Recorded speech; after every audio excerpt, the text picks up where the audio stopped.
Hey everyone, welcome back to another video from Crazy Gamer. Today in this video we will be learning how to find your player ID in Plants vs Zombies 2. If you ever need help with support or account recovery in Plants vs Zombies 2, you will need your player ID.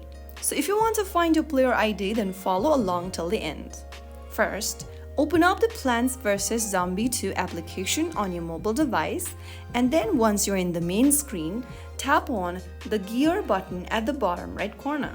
From your settings menu, go ahead and tap on the Download Preferences button. Inside Download Preferences, you will see your player ID and your EA device ID as well if you've logged in with EA account. You can now screenshot your player ID.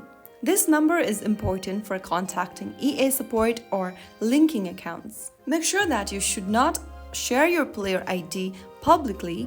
It can be used to access or recover your game data. And that's it. You found your player ID in Plants vs Zombies 2.